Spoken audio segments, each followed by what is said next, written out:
Did you start the recording, Mike? I I don't think clicked I that, can. I clicked that it was started, so. It did give me the warning that it's being recorded. I did, me too. It says recording on mine, Kevin. No, something is, we're gonna have to edit this because this is a false start. Because I didn't start it. Who's Linda? I think it's probably Linda Bernard. Oh, okay. Let me all right, we'll just have to, folks, if you're having to watch all of these preliminary, hey, what's going on, right? We had a false start to recording, but today is the 14th of March. We're delighted to have you with the Content Evolution NuWorld call today. And All happy right. Pi Day to all. There you go, 314. All right, it's a 314 without all the other things to the right of the decimal. Right. All right, TikTok. There's a lot of activity on this topic. So, Mike, let's just dive in for a moment. Just before the top of the hour, I sent out a notice to everyone that AP announced that Steve Mnuchin, former Treasury Secretary, the previous administration, is putting an investor group together to buy TikTok. All right, well, that's interesting. It's interesting because we have a House bill that has passed, but it needs to go to the Senate. And this whole idea of a forced sale is interesting. So this is kind of anticipating that something will happen, right? That is positive. And I suspect that there will be more than one organization that might have interest in TikTok, although they may not have raised their hands yet. So let's talk about Mike. And I think that if we wanted to give an example of bipartisan support of something, this is the closest thing that we've had in recent memory, right? To everyone agrees, right? However, this is also a wonderful example of old people against young people, right? Because the fact is that I think that a lot of the people who are voting for this don't even use TikTok. All right. However, if you listen to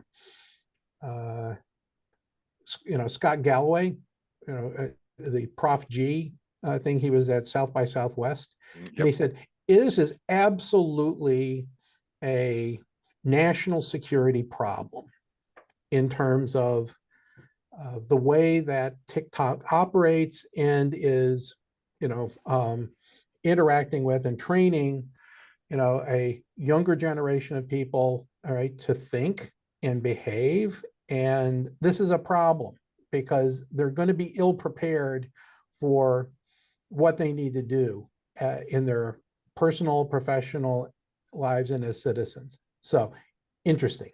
All right. So that's kind of my opening. Mike, what are you seeing? What are you hearing? What are you thinking? Well, it's been funny to watch this, right? And I've been reading a number of articles, interesting interview yesterday on NPR with one of the lead attorneys for the Electronic Frontier Foundation. We all know them as kind of being a privacy rights watch the government intrusion and attempts to control technology. To your point, we have tens of millions of citizens in the U.S. who, I mean, to say it's easy to say, oh, they're just kids posting videos of themselves dancing or skateboarding or whatever. But there are people who use it as a way to communicate their business, right, and communicate with their customers.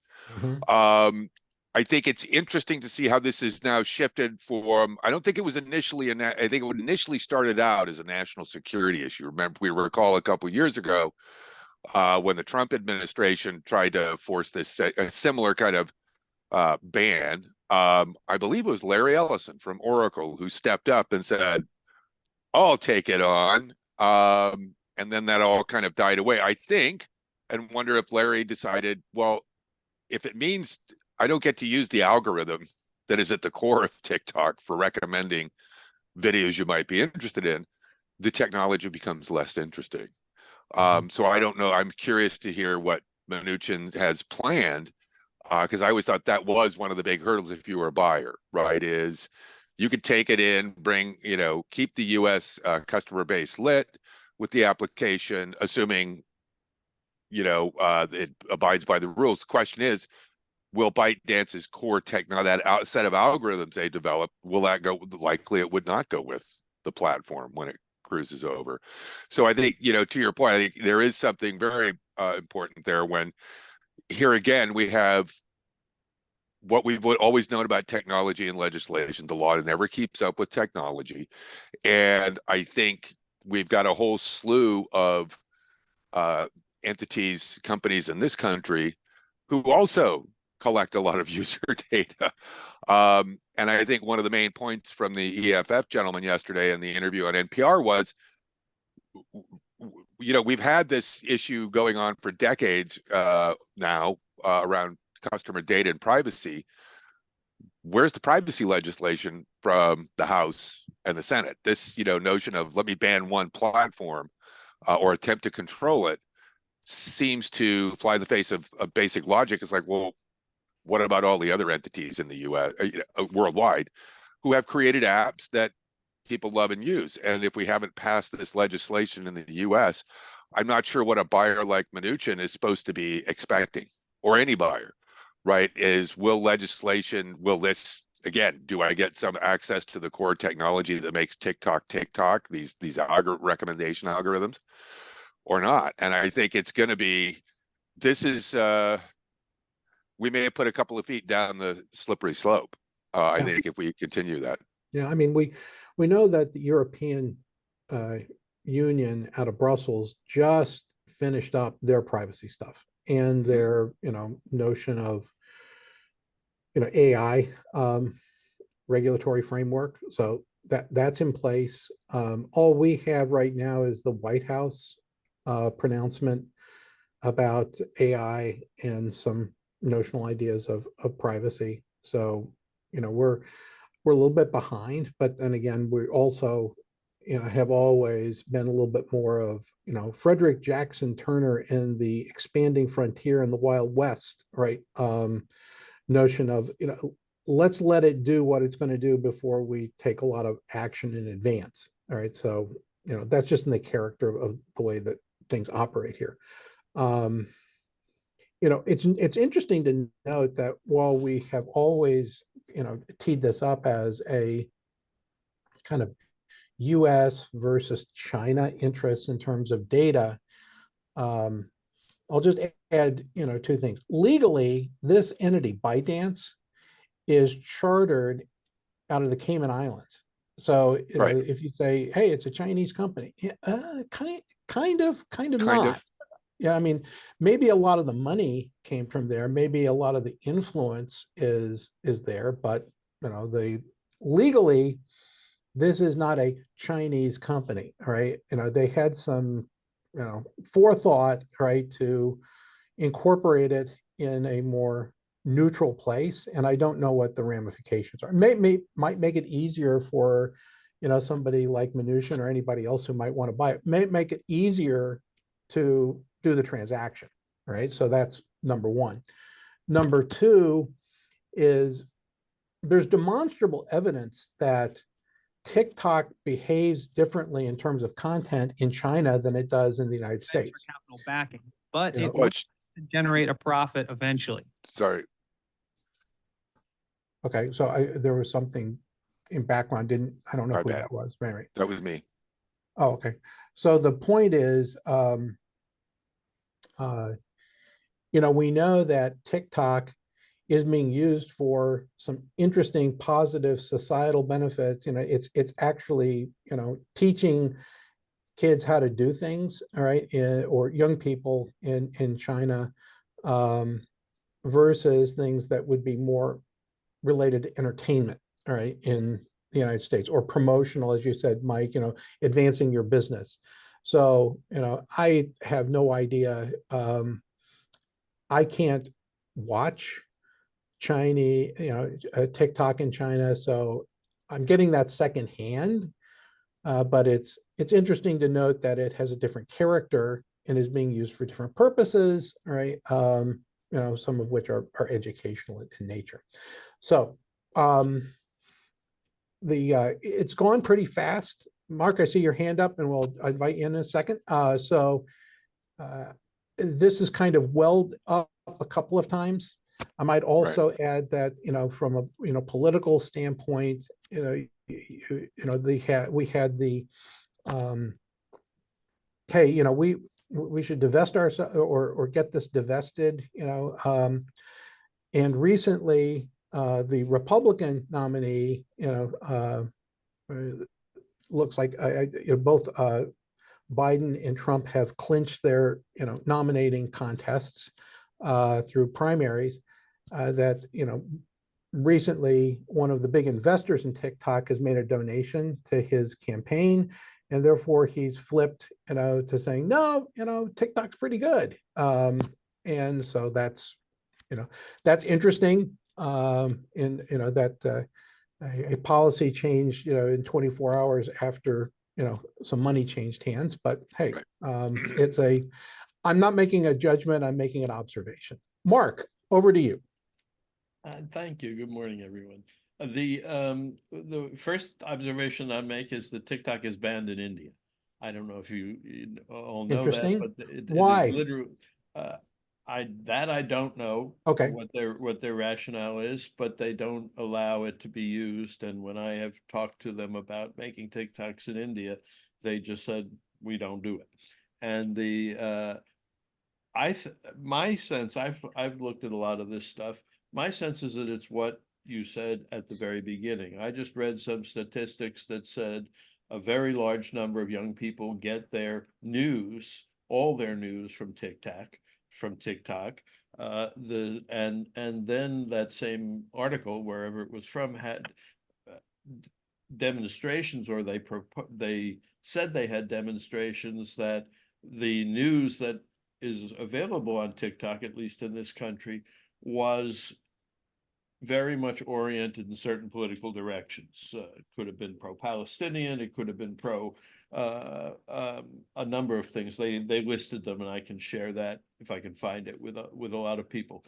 So basically, it's talking about it's influence. It's how we want the news to be influenced, and if we had it, we would influence it in different ways. I'm sure, and the young people are starting to trust this as news. As we know, that's the whole story of news everywhere, that it's the trust, what used to be trusted sources like the New York Times are now even slanting their news through headlines and things like that. And so there may not be such a thing anymore as unbiased news. The question is, which direction do we want it to be biased in? It's Voice of America versus Voice of China.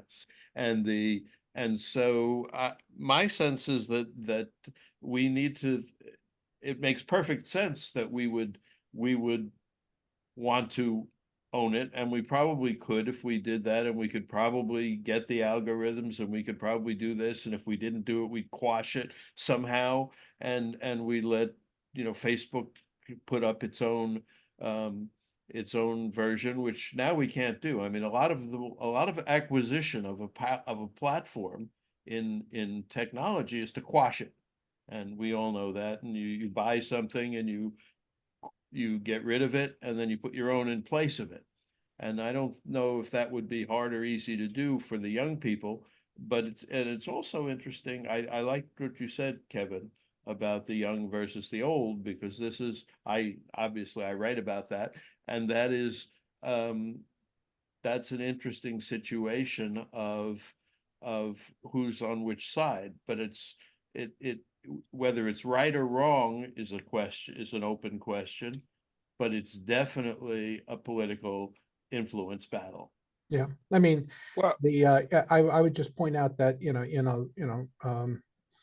a lot of, uh, you know, earlier era, after we started to, put these labels on, warnings on cigarettes, the tobacco companies started to go after other markets, right, where there weren't any laws, and they were trying to get, children smoking cigarettes. Okay. And, the fact is that there are, just because, somebody, likes something or wants it doesn't necessarily mean it's a, it's a good thing. Right.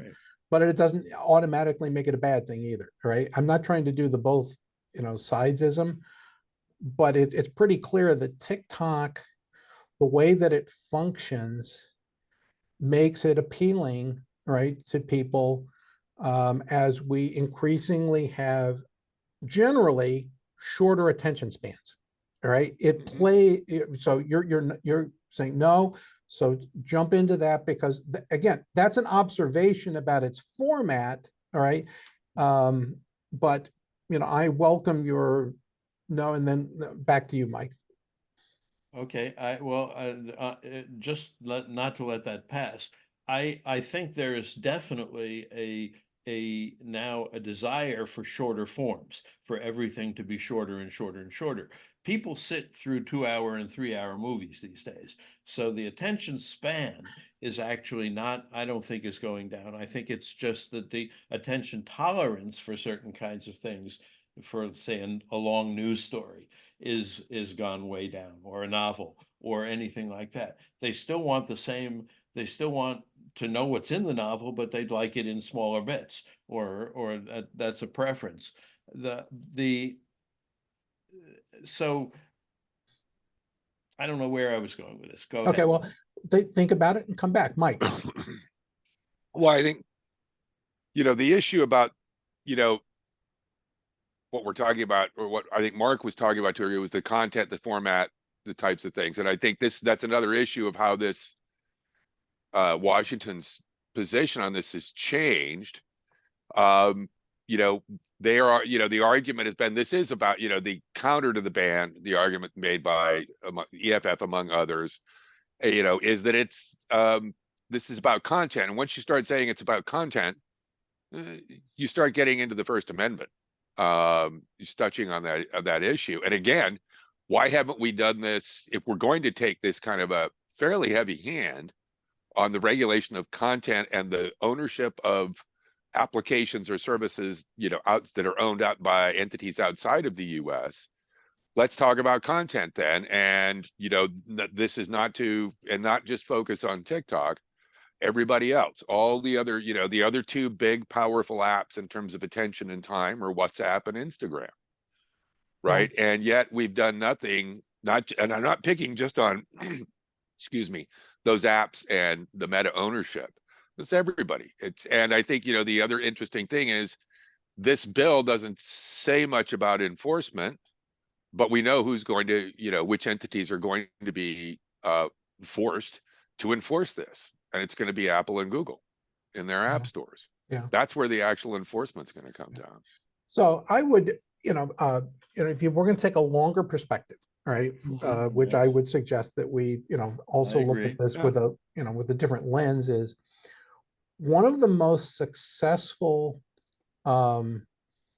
uses of soft power, versus other ways that you can project power, right, which, are, physical, military, whatever. All right. Soft power is diplomacy and so on and so forth. One of the best examples of soft power that's been fairly durable is the British Broadcasting System, BBC. Okay. British Broadcasting Corporation has been around for a long time. It reaches places all over the planet. Okay. And is, it has a perspective, right, from, where it emanates from in the United Kingdom. And, it's kind of generally thought of as being, a trusted, source, for information, but it doesn't come without a perspective. It does come with a perspective, right? And I would suggest that, now we have a new media form, and it's coming from a place. Look, Fort Meade, all right, is home of Voice of America and all of our psyops and everything else, right? We have tried as as the United States to send out information to other parts of the world that is favorable information with our point of view, right? There's no question that we've invested in doing that. This seems, right, TikTok is a manifestation of, yeah, it's got a point of view, all right, and it's coming from a place that we're not as comfortable with, right, letting in here. On the other hand, if you're going to look at this on a fair trade basis, is, oh well, how many of our right, Right. social media stuff is available in China, all right, and the answer is, right, this is a semi-permeable membrane. It Yeah. only lets in the nutrients in one direction and doesn't let it go the other direction. So we have some issues that are associated with, are you going to allow, right, us to have access to your citizens, right? And the answer to date has been, no. Kind of, maybe. Depends, case by case basis. Yeah. So I would just add that longer lens, right? And, the perspective of, this is a different kind of fair trade on the basis of, we're worried right now about people trying to influence our elections, influence our citizens, and so on and so forth, that don't emanate from here. And yet we've always liked, exporting goods and services to other places. We are a net exporter of culture, right? And I'm afraid that there are a lot of other places on the planet that wish that their citizens did not aspire to the living standards that they see on American television exported to their country. So I'll just stop there, all right? That there's just a whole bunch of stuff to unpack, all right, that is kind of catalyzed by the current conversation around TikTok. Mark, you've got your hand up. Yeah, I do. First of all, I think everything you said was insightful, and I appreciate it. And so there are a lot of contrary forces that are playing against each other. So one of the forces is the political force, and that's clear, and we have that, and but it's the same political force that is Trump and Fox. And that if he becomes president, we will start to see certain kinds of things reinforced and other things perhaps less funded, like public TV or whatever it might be. And so there's the political side, and adding to that, Wired just started a vertical. They don't want to put it necessarily in the magazine and they started that by saying this will be the most tech influenced election of ever, and it might be the beginning of just a whole new kind of elections that are tech influenced in ways they haven't been in the past. But then the second counter influence is this bottoms up acceptance of this platform by young people. And they didn't accept it because it was political. They accepted it because it works for them. And so other people have picked up on this and said, oh, it works for them really well. They look at it, they get the news. We can use it as an influence platform, just as they did with betting, just as they did with in-game purchases. There are greedy people for either political or monetary reasons who say, gee, this is a great opportunity for us to get rich, or this is a great opportunity for us to advance our political agenda. And Jay, we can do it with the young people, and they might not care at first, or they might not care for a long time. So all those forces are going on, and they're not all aligned. No, I mean, Agreed. Yeah, I mean, But I think, nothing to disagree with there, in my humble opinion. Go ahead, Mike. no, but I think, you know, the part of this is, to me, this is especially the House committee was, you know, a lot of this was kabuki, right? It was just theater. Yes, they passed a fairly serious piece of legislation, at least in the House. It's probably going to have a harder time in the Senate, like a lot of bills. I think even though there was that, you know, we're in the 4th year now, the Biden administration, right? And when was the last time we saw this level of when was the last time you saw a House committee vote a bill out of committee with a full 50-0 vote? I don't think it's happened. And there's that. But I think the cause for celebration about this outbreak of bipartisanship may taste a little different in a few months. I think it's going to be likely. I'm willing to, you know, make a bet that this ends up like the last one, where it kind of goes off, everybody gets excited, and then kind of just, you know, dissolves out. Because I think back to the other thing, I think whoever buys it has a very serious business problem, and it's not ownership. It really is, you know, can I maintain the value that, as Mark has pointed out a couple of times, you know, brings a lot of value to young adults and to older adults as well. You know, we're trying to keep track of the grandkids, etc. You know, I think there's going to be a reckoning, and I just hope that what comes out of this next set of steps as it goes to the Senate, we are there, at least at the Senate, willing to open the aperture a little bit more, to kind of look at this as a way to start to fashion some legislation for, again, other entities besides TikTok. Yeah. In this case, think because I it's- think it's going to be a tough sell, I think, over time, if it does in fact have to change ownership. And I think Yeah. there's a reason Ellison hasn't said I'm in the bidding again. Maybe he is, I don't know. But, you know, is that in the end, as a business person, he was looking at it going, if I don't have that ability, you know, to really leverage that core capability, how am I going to compete against WhatsApp and Instagram? Yeah, well, I would give you a different argument, all right, is that there's a, you know, set of social drivers that align, you know, the Democrats, right, in one respect, for the moneyed interests, right, which is more, you know, generally, you know, associated with Republican tax cuts and so on and so forth, is that, you know, the highly wealthy people, Jeff Bezos, you know, they like buying media outlets. You know, here, you know, Washington Post, it's fine. You know, let's, Sinclair, you know, let's buy up all and syndicate all of the, you know, local TV stations. You know, Elon buying Twitter, right?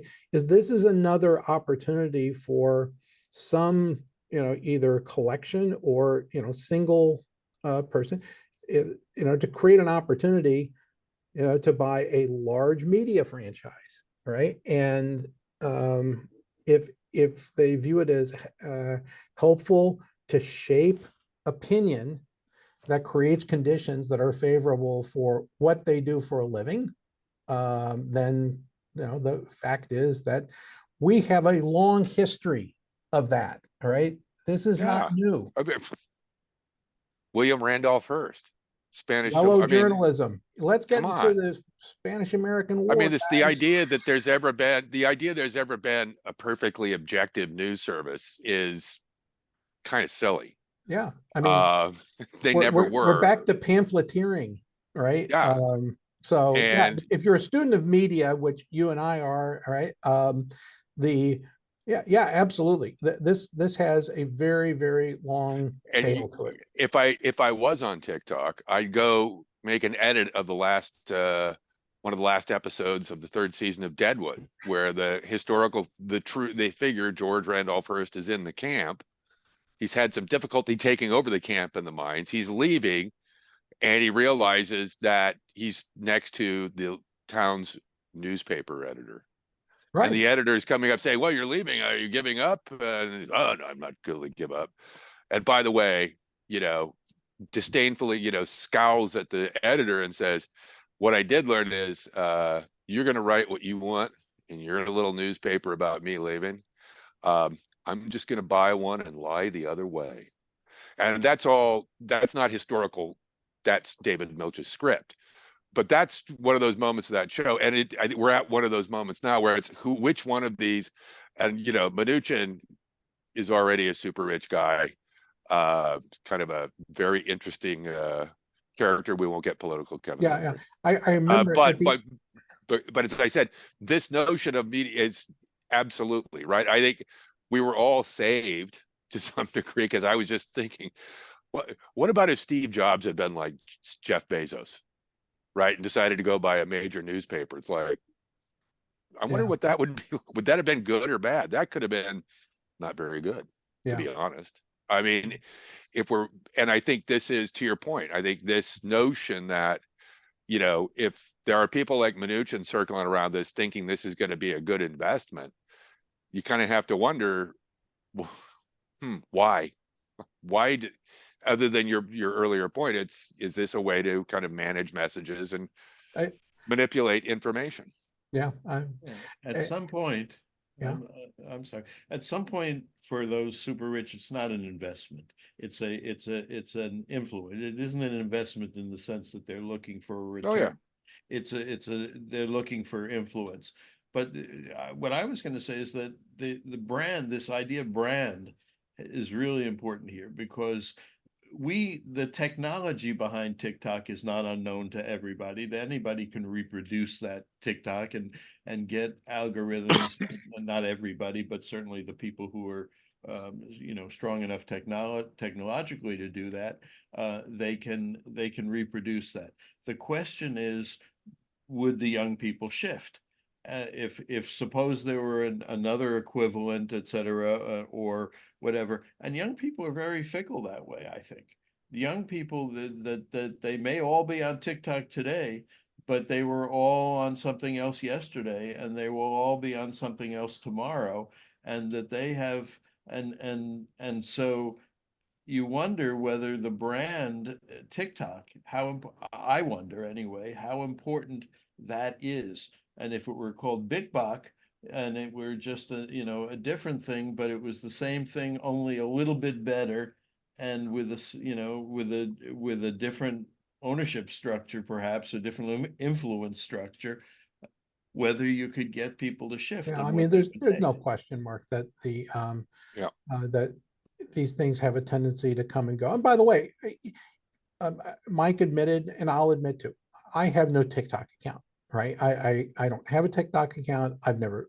been on TikTok. However, I get TikTok content because it gets repurposed into other social media channels. So you actually see TikTok content. Have I ever produced TikTok content? No, not native, but again, the form says, all right, if I want to, capture somebody's attention, what we're doing right now, this 1 hour recording, is not the format for capturing and communicating, for a vast majority of people. They want an excerpt, or they want a short form version of, okay, now take that hour discussion and collapse it down into 30 seconds. All right. Okay. I get that. And for some folks, you have to create the 30-second version of reality. Actually, I use Storyvine to create the 1.5-minute version of reality for most of the people. Go ahead, Mike. Test. So I can download, when you send the link of the recording, I'll download it. I'll put it into chat, GPT, and say, give me 30 seconds recitation of this hour-long or however long we go discussion, right? And maybe I could, I know I can, and I'll say, and put it in the voice, tone, etc., that would make it work on TikTok. I think it's a good video, but whatever. My point being, that's, we can start to play around with this, because I think it's, whether it's attention span, as Mark was pointing out, that it's people's, there is a elasticity, right? If it's a 3-hour mover that really does hold my interest, I'll pay attention to it. And I think part of the other issue that we've always been dealing with as media news content have moved online, and more importantly, not just online, but into a 24-hour news cycle, which, that's, back to Ted Turner's day, right? Of that notion of, the immediacy, the kind of stark tone you hear on today's kind of more conventional news media is part and parcel of, how do I get Kevin's attention, Mark's attention, Mike's attention, Barbara's attention today about TikTok, make it sound scary, and there's a lot of action going on. A lot of, how many bills are in committee right now? Tons. Probably many that will have much more direct impact on Americans' lives, right, than this particular bill going on with TikTok. Yet this is what, the media, this is part of the challenge of the media now, is they are really fully more over on the side of, let's just give them what they want, which is more scary stories about TikTok and, politicians' alleged or a perceived ability to, quote, protect the United States and its youngsters who use TikTok from Chinese influence, which, I think, Well, anyhow, my yeah, point being, go ahead. yeah, there's, what I this was is rambling. this is a good example of othering. Okay. Is, instead of crafting legislation, that addresses, so what are the sources of content? What are we doing with data privacy? What are we doing with, that would then broadly apply to all economic actors in the space.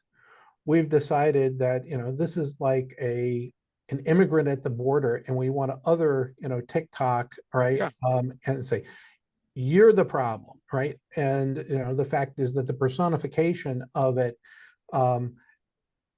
does not create the ability to generally or more broadly, influence the right policy, all right? Unless it is catalytic in nature in driving those other things, all right, because you teed it up, right? Now I'm not particularly optimistic, all right, about that, simply because we will have expended our energy on the topic in this narrow way, and then it dissipates the ability to act in this broader, right, capacity. But if I were, advising someone, that was trying to craft, legislation, I would say, all right, don't go after the entity, go after the characteristics of the entity, and then by default, all right, let the outcome start to manifest that might say, all right, it looks like, I'm separate conversation, have advised some young people that are trying to start something new, and they happen to be based in Germany. And I said, look, I did the research when I was, doing, trying to set up, the alumni relations program for IBM. And we decided to put our servers in Germany. Why? They have the toughest data privacy laws on the planet. Okay. So if you want to protect your data, put your servers in Germany. Okay. Because you're going to get a lot of protection just because of the physicality of where they are. And that provides a legal provenance for what you can and can't do, right? You're tying your hands intentionally, if that's the most important thing, and we did, have a lot of interest in making sure that remained a closed, community. So, in any event, I just say that, for for background purposes. Mark, I think you were about to talk. Yeah, I was. I wanted to wait till you finished. I apologize if I. No, I'm just picking up on the cues. Thank you. The interesting thing is, to me, is whether politics and life are separating. in this case. They used to be politics was kind of a good thing because it was part of life and it determined life. But young people spend, I don't know what the exact figure is, but they will spend 6 and 7 hours a day on TikTok. And I know this, my kid sits there when he comes home and he works and he does a whole lot of things. When he's lying in bed, which is a lot of his life, he's just basically scrolling through these things. And sometimes it's just this. Now I don't spend a lot of time on TikTok, but when I want to relax at the end of a day, I now go to YouTube Shorts and I just scroll through them and I love them because they are just the nugget that counts from every program. And I don't have to watch Jimmy Fallon doing a million things. I just watch that one particular piece, takes 2 seconds. I go to the next one, I go to the next one, and I wake up an hour or two later and say, holy shit, where did that time go? And so that's in the world, and it's being, for better or for worse, picked up on by young people, and they are spending a lot of their life doing this. So, and I don't know whether we're going to change that. We just sort of found a behavior that people like. Yeah, I But know. the But you know, so if you wanted to design a system to destroy the productivity of another economy, could you imagine a better system than the one you just described? Well, the answer Yeah. is possibly you could do that. That's right. I mean that this was deliberate, but I don't think that's what's happened. I think that the people have that this system has emerged, and is it destroying productivity? I'm not sure it is.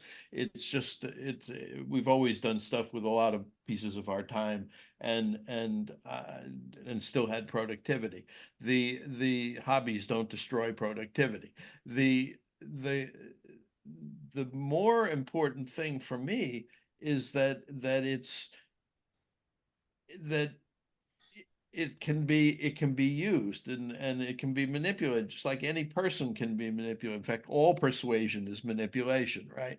So so that then it becomes who wants to manipulate whom how. And this is just Mhm. a nice way to do it because it works. It works. So are So you what do we not do arguing politically? circularly back to some of the reasons that, the legislation was originally introduced? Yeah.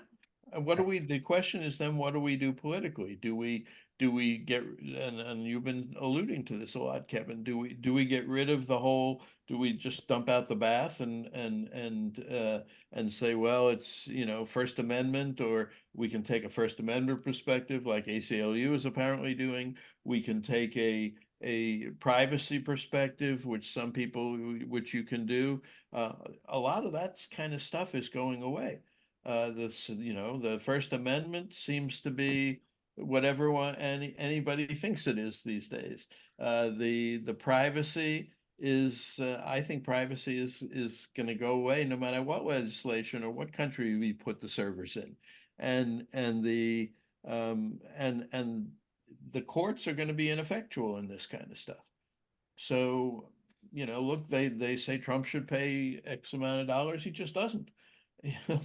And so we're working going into a very new world where the systems of the past, the things that we relied on, whether it's the courts or the First Amendment or the Constitution or all this stuff, is breaking down in a lot of places, and we're going to have to deal with that. Well, I Well, mean, I it's just think been, go ahead, Mike. I don't know that they're breaking down. They're stressed. When that happens Stressed, to the okay, call it stressed. and They're definitely they stressed. will adopt, or it's not going to be a lot of fun on the other side of that if we don't uh, force our office holders, whether we're not there in our political party or not, to simply do the job and have the system adapt. I think the First Amendment is, I think that's one of the first steps on completely bollocksing it up, is saying it's no longer effect, or it's First Amendment is whatever anybody thinks it means. That is the first step towards, oh well, how should we rethink that thing called the First Amendment? And I think one of the challenges that lawmakers face, especially it's going to be interesting to see how the Senate deals with this. My personal insight is, and tip is, keep an eye on Senator Maria Cantwell from Washington, because she heads a couple of the Senate committees around technology and whatnot. And it'll be interesting to see how this gets taken up, because I think her work has in the past she's one of the folks who has had a bill on a federal privacy bill to tie all the kind of weird or different state privacy bills, as California has passed one, in the last few years. Not much enforcement that we're aware of.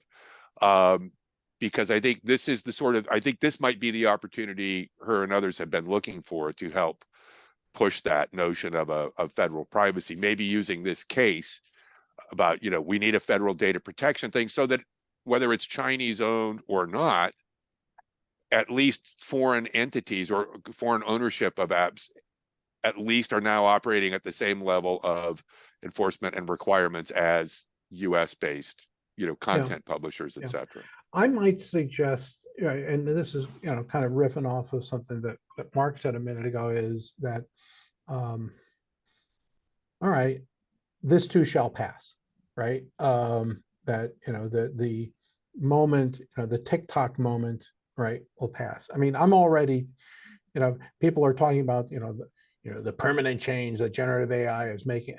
Yeah, well, this too shall pass, guys. All right. I mean, we're going through a moment where that technology is in its infancy, and it's going to morph into, some other things. Over time, you can't imagine exactly what it's going to be, because you don't know. We didn't know when we got the spike, effect. So why am I making that point? My point is that if I were deliberately trying to do this, I would have a dozen other programs in development to supplant this. All right. So yeah, go ahead and buy that. All right.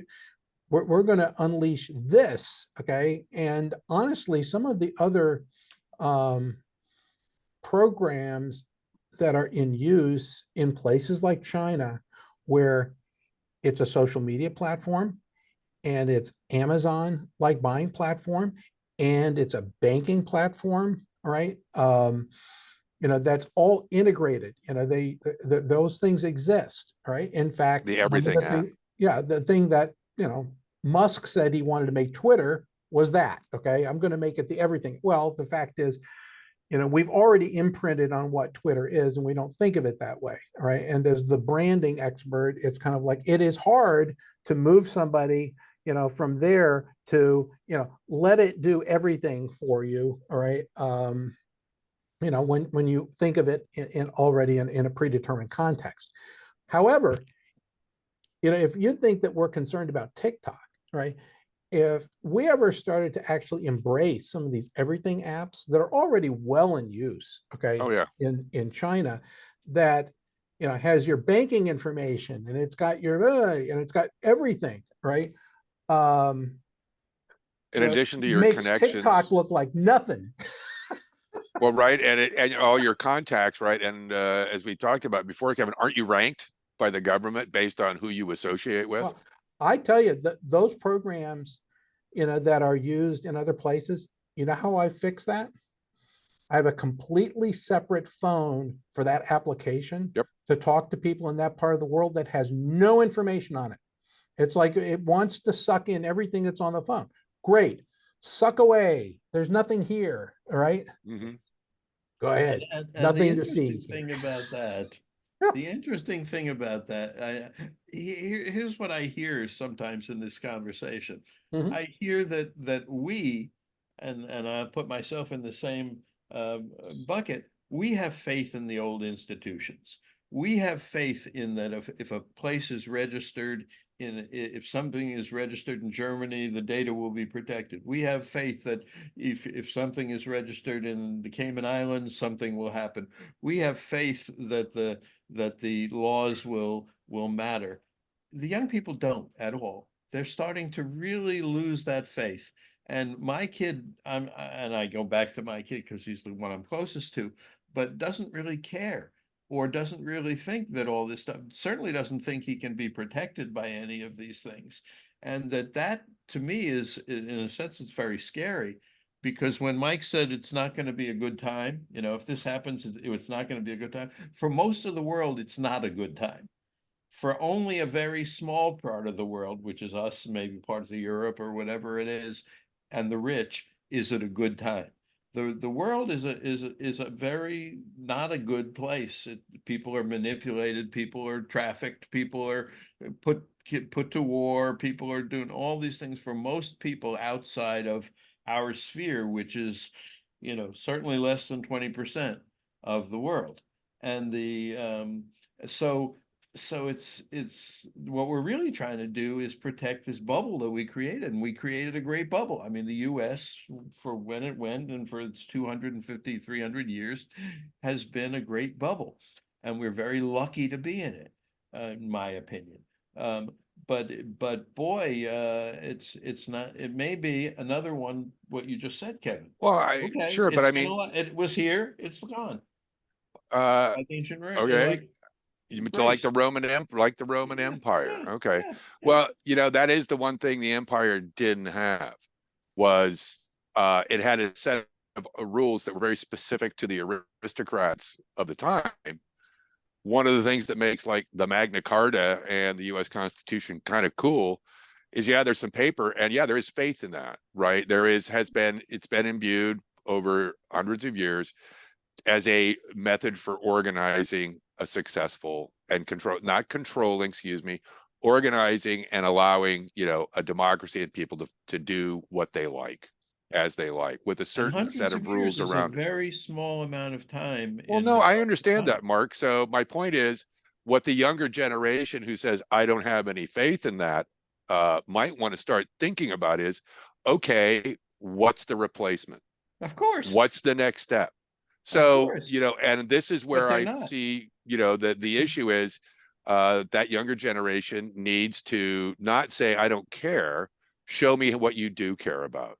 Now, we saw a whole bunch of them show up in Washington, D.C. a couple days ago, right, to demonstrate about TikTok, to support TikTok.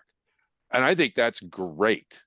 I would hope that you know, while they may not have any faith in it, they should look at some of the institutions like voting and the elected officials as a thing they do influence. And I think kind of paying lip service or agreeing with their point of view, oh, it's so screwed up, you can't fix it, I think is the most dangerous thing we can do as a society. I And there's a whole yeah. lot of folks in the world who are in terrible straits, who have been living into millennia of awfulness, like name any of the sub-Saharan African countries. A lot of that awfulness brought to them via Europe, over the, you know, millennia. And I think, you know, that notion of money is an act of faith. It's a, you know, a shared hallucination. So's you know, the Constitution, except for how it's embodied as a piece of paper. What it does enable, though, is the function of it. Is it a perfect, wonderful society we have? Nope. Yeah. Not Well, by a long the shot. amount of time that people are willing to spend, all right, with things that are installed on these devices, you know, it's like, you know, we could change our currency to in app we trust, okay? And exactly.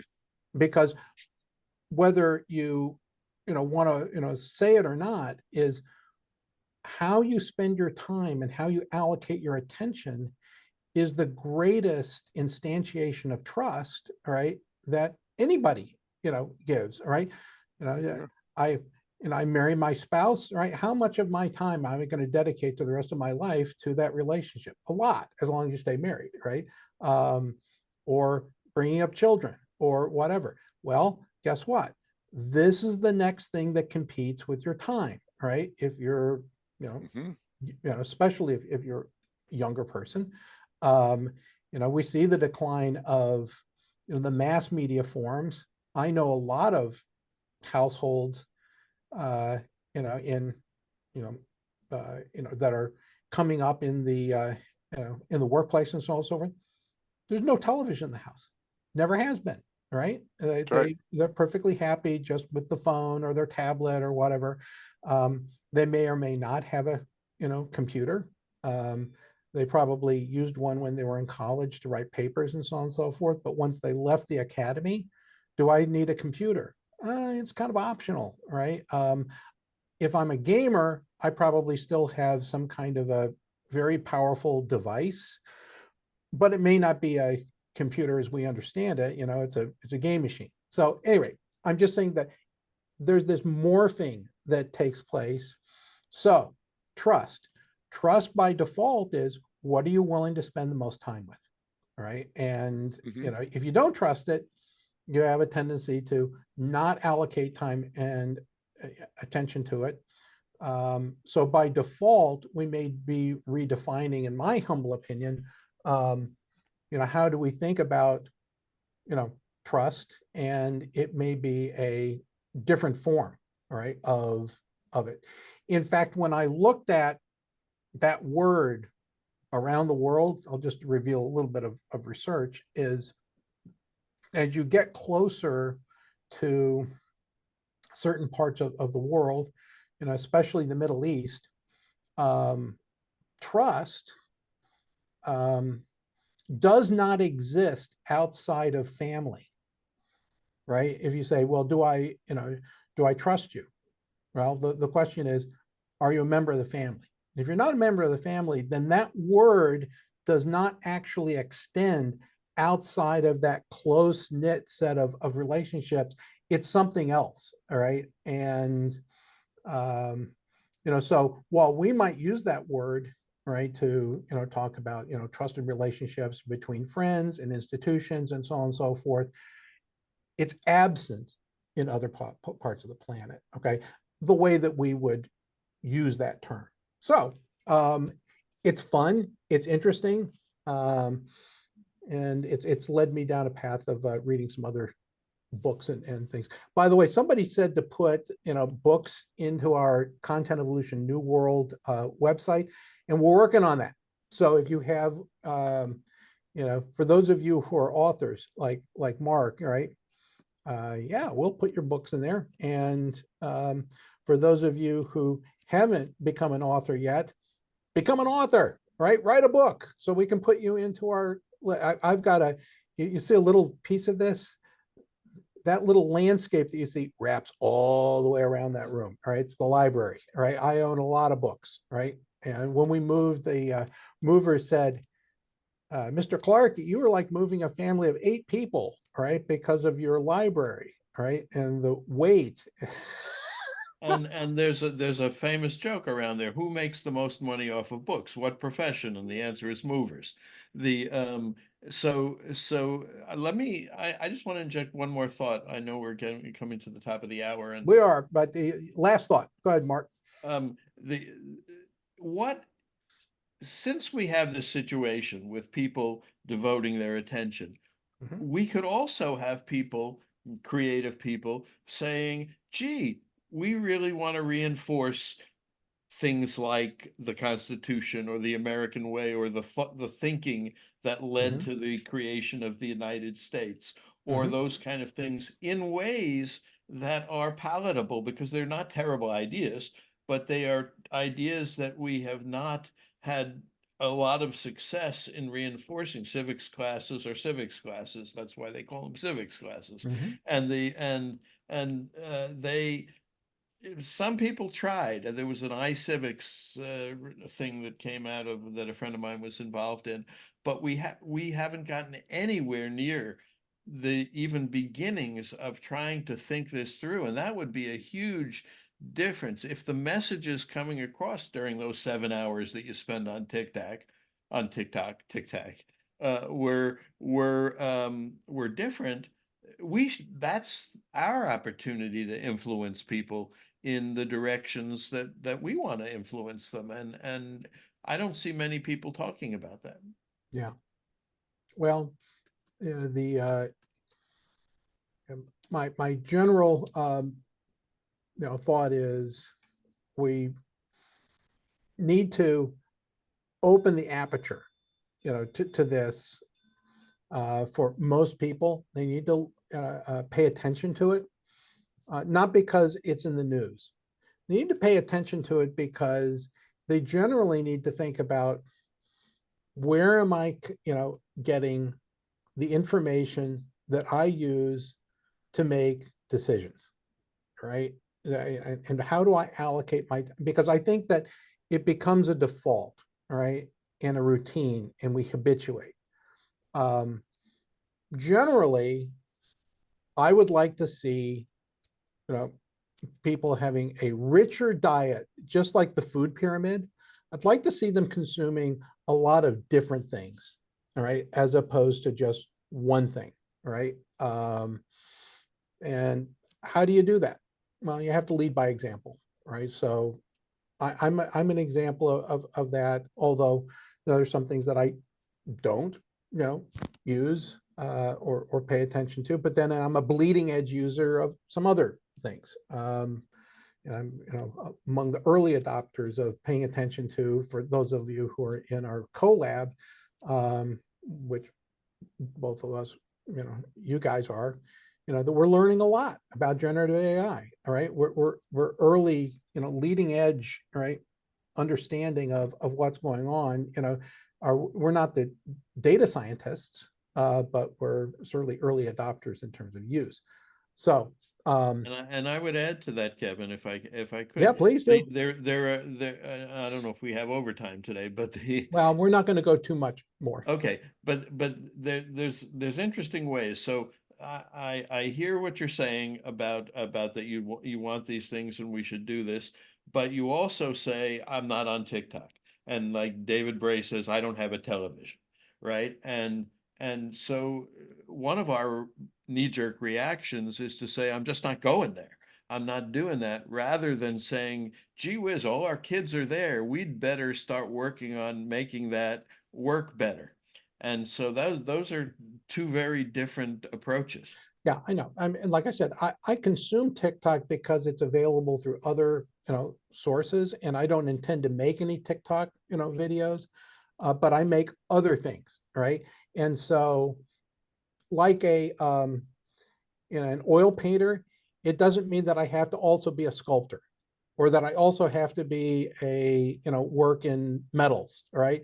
I have the area that I try to be broadly interested, to have inspirations, but I also have some areas where I do have, focus, and I do actively deselect some things that I choose not to spend time with or pay attention to, but they're active decisions as opposed to defaults. So, but the world we're moving into is the world where you don't have to do that, because now we have, as Mike pointed out, we have an app that will take the CE content and put it into TikTok. We have the app that will take your paintings and make them sculptures. We have the AI that will do this kind of stuff. So it's now becoming trivial to do anything in any media once you create it in one media. sure. I mean, the answer is yes, but it doesn't Yes. mean I have to consume it in that media. It That's means I right. can disseminate it in You that don't media, have but to I don't have to personally. consume it.